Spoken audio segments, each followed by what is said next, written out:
Hello everyone, this is your six class chapter the Maurya empire a subject SST।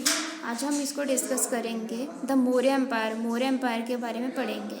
You have studies about Magadha के बारे में आपने पढ़ा होगा। वहाँ पे पावरफुल जो थे महापांडास थे with the passage of time, जहाँ पे उन्होंने बहुत सारा टाइम स्पेंड किया था। वहाँ पे मगधा के रूलर्स थे जो बहुत ही एम्बिशियस और began to expand their kingdom in all direction. वो अपना ही जो उनका रूलर्स थे, जो उनके एम्बिशियस थे, किंगडम जो उनका राज्य गद्दी थी, वो हर एक डायरेक्शन में फैलाना चाहते थे।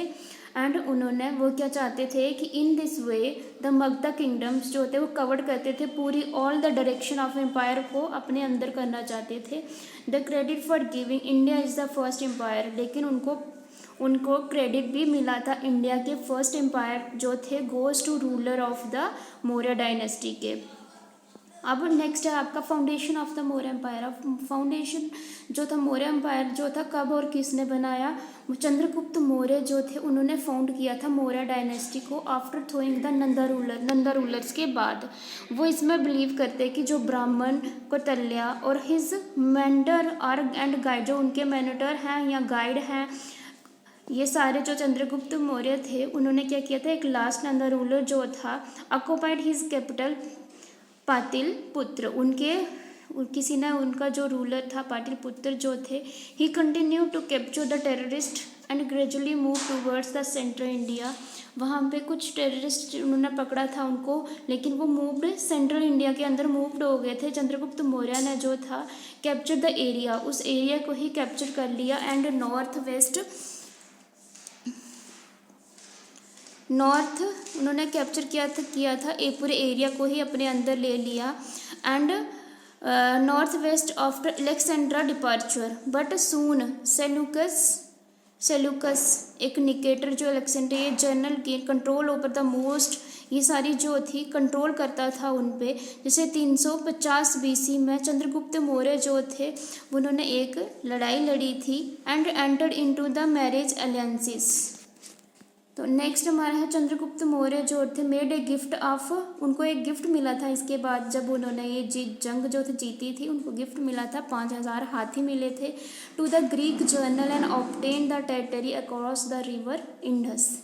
Seleucus send his the ambassador Megasthenes to live in the Maurya court for the many year through his might. Chandragupta Maurya जो थे एस्टेब्लिश्ड, उन्होंने बिग एम्पायर किया था विच इंक्लूड्स इम्पोर्टेंट, उसमें बहुत सारी इंपॉर्टेंट सिटीज़ जो थी इंक्लूड थी, जैसे Taxila, Ujjain, which later become the seats of the provincial government under the prince जो था वहाँ पे बोथ टेक्सिला एंड उज्जैन जो थे वो इम्पोर्टेंट सिटीज़ थी जो लोकेट थी ट्रेड रोड्स के लिए। टेक्सिला वो जो था वो gateway to north India and Central Asia का था, लेकिन जो उज्जैन था वो रोड था नॉर्थ टू साउथ इंडिया का।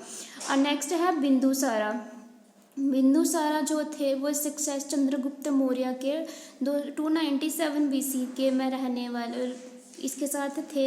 चंद्रगुप्त मौर्य के साथ ही campaigned in the Deccan, extending Maurya control in the peninsula as far south as Mysore. He said to have conquered the land between two areas, तो Presumably and Arabian Sea and the Way of Bengal. By the time of death, जब उनकी बिंदुसारा की जो time आया था, death का जो time था वो था 272 BC. The entire subcontinent and practically come under the Maurya control. तो उसके बाद सारा जो कंट्रोल था वो सारा जो है वो किसके ऊपर आ गया?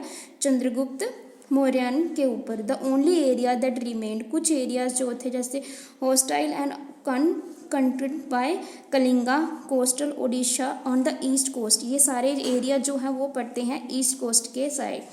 लेकिन अशोका जो थे वो अशोका द ग्रेट जो थे उनके son who finally conquered and occupied Kalinga, तो उन्होंने वहाँ पे भी जंग लड़ी और वहाँ पे भी उन्होंने जीत लिया कलिंगा में।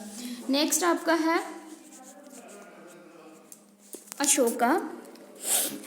Ashoka the great empire. अब हम पढ़ेंगे अशोका द ग्रेट एम्पायर के बारे में। One of the ablest ruler of the Maurya dynasty, ये जो थे रूलर जो डायनेस्टी हमारी मौर्यन डायनेस्टी है उसके एक फेमस एक ग्रेटेस्ट जो राजा थे वो हैं into the throne in 269 BC. He left behind a mound of his resign in the form of inscription. These inscriptions were his message to people in far-flung areas and were written to the Brahmi script. Next है कनक्वेस्ट of Kalinga. Kalinga जो था उसमें prove हुआ था कि turning point जो है life का अशोका का वो है कलिंगा में. तो वो ओनली एक राजा थे हिस्ट्री के जो उन्होंने क्या किया था after winning a conquest after winning a war. और the horror of the war was describe by the king of an inscription. 150,000 people were deported, more died. तो उन्होंने ये बताया था कि वहाँ पे जो है वो 50,000 पीपल, इससे भी 50,000 से भी लोग जो है वो वहाँ पे मारे गए हैं. और जो वार हुआ था वहाँ पे बहुत सारे ऐसे सफरिंग टू ब्राह्मण हैं, पुजारी हैं, बुद्धिस्ट जो हैं, मॉन्क बुद्धिस्ट पुजारी जो होते हैं, और अशोका जो थे मच ग्रीफ एंड रिमोर्स, उनके तरफ उनकी बहुत ही भावनाएं थी. He abandoned the policy of physical cons to favour a policy of cultural conquest. However Ashoka did not embrace, लेकिन अशोका जो थे वो एम्बैरेस नहीं थे Buddhist dramatically but gradually become its supporter. उनके साथ वो ज़्यादा एम्बैरेस नहीं थे लेकिन उन्होंने बुद्धिस्ट जो ड्रामेटिकली थे उनको सपोर्ट किया था. नेक्स्ट हमारा है अशोका धम्मा. इन प्रकृति धामा मीन्स धर्मा. प्रकृति में धामा को बोलते हैं dharma. Based on the moral, ये सारा हमारा मॉरल वैल्यूज़ के ऊपर डिपेंड है. It have been variously translated as a piety, moral life and righteousness. However Ashoka dhamma was not a religious faith. Religious faith नहीं है but a code conduct inspired by the teaching of the Buddha. लेकिन इसमें code conduct नहीं है, लेकिन इसकी जो teaching है बुद्धा की उससे बहुत सारे ऐसे लोग जो इंस्पायर होते हैं. लेकिन इन हिज धम्मा को अगर हम देखें धर्मा को, तो Ashoka adopted A careful synthesis of various norms which current in his life like respect for elders, respect for various religion. तो इसमें हमें बुद्धा जो है इसमें ये बताया गया है कि बहुत सारे ऐसे केयरफुल सिंथेसिस वेरियस नॉर्म्स थे. उन्होंने करंट टाइम जो थे वो क्या बताया, रिस्पेक्ट फॉर एल्डर्स, हमें बड़ों की रिस्पेक्ट करनी चाहिए. और हमारा जो धर्म है लोगों का उनमें भी हमें रिस्पेक्ट करनी चाहिए और उनकी किंगडम जो है उसको भी हमें फॉलो करना चाहिए. एंड स्ट्रेस वेरियस रिलीजन जो है हमारे, हमें स्ट्रेस देना चाहिए एंड नॉन वायलेंस क्रिएट नहीं करना चाहिए. तो ये बताया गया है आपको अशोका द धम्मा में. नेक्स्ट हमारा है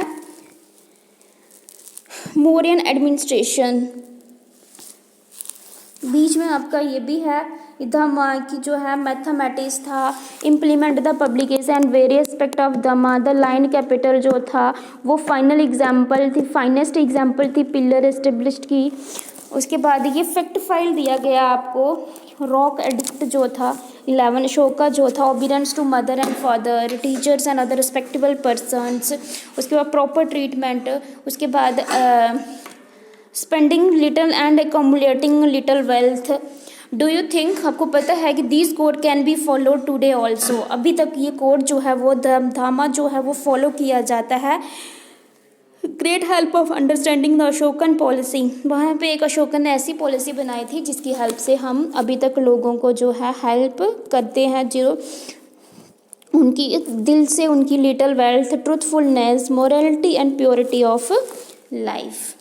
नेक्स्ट आपका है मौर्यन एडमिनिस्ट्रेशन. अब मौर्यन जो था उसने अपना जो एडमिन जो है अपना मैनेजमेंट जो अपना किया था, तैयार किया था. It was the first time in India. India में पहली बार हुआ था कि किसी ने जो था मौर्यन एम्पायर का उसने इंडिया को अपनी पॉलिटिकल यूनिटी एडमिनिस्ट्रेशन के साथ जोड़ा था. After establishing the